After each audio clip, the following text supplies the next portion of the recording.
God has made Jesus to be sin for us, who knew no sin, that we might be made the righteousness of God in him. Question: what sin did Jesus do in order to be made sin? Nothing. But by simply being separated from God on the cross, that is, he was made sin for us. That's what the verse means. He made him to be sin for us, meaning he was separated from him. Why?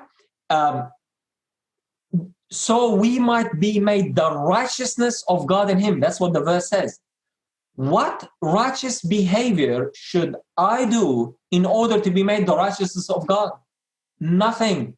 By simply being united with God, you will be made the righteousness of God. Just like Jesus, by simply being separated from God, he was made sin for us. Us, by simply being reunited with God, we will be made the righteousness of God in him. That is why it is in him, in Christ. Because unity with God, peace with God, and a relationship with God is only found in Christ. It is in his life. He is the one who did it, not me. So why will you and me be made the righteousness of God by simply believing and having faith in Jesus? Because life is inherited. By believing on him, you enter into this status or this position where you are in Christ, where God grants you the life of his son and credits or imparts his righteousness to you. When you view the gospel this way, which is the way Paul and the other apostles viewed it, by the way, you will understand why Paul could say, we die with him and we rise with him unto newness of life. I mean, come on, Paul, what are you talking about? I did not die and I was not risen from the dead. Yes, I didn't. But if I'm found in him, everything that is true of him becomes true of me. Everything that he accomplished becomes my accomplishments. Notice what Paul tells us in Ephesians.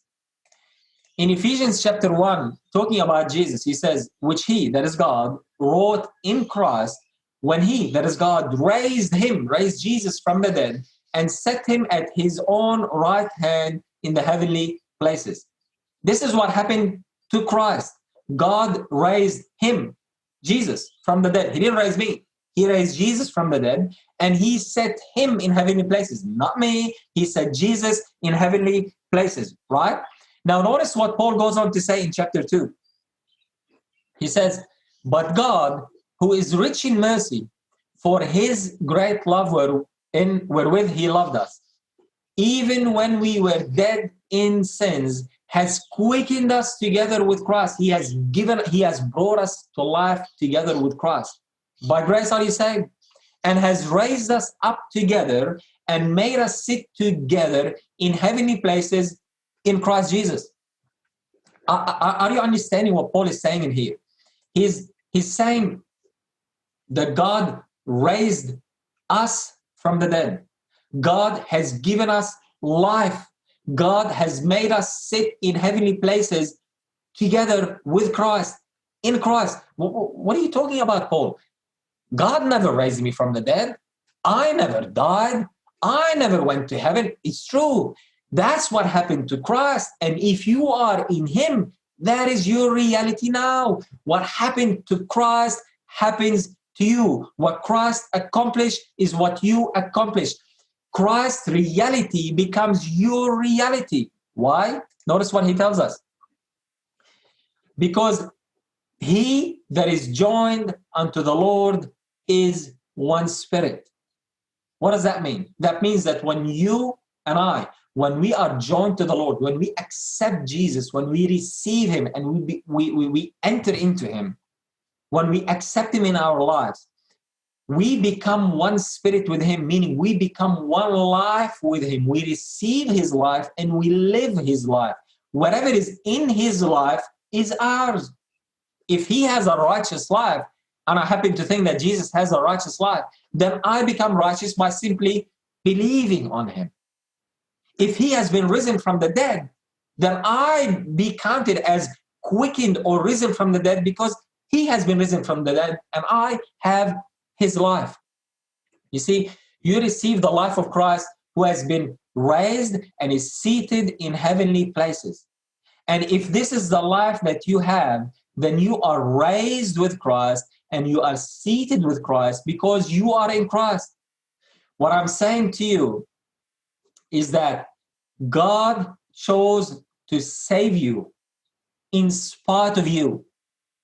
He chose to save you without your help. He took you out of the way so he can save you in his Son. In other words, when it came to the salvation of the human race, what God told the whole human race, he says, okay, now I want you to sit here on the side, get out of the way, and let me do it.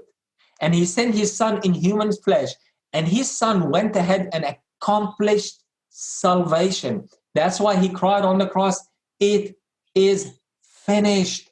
It is done.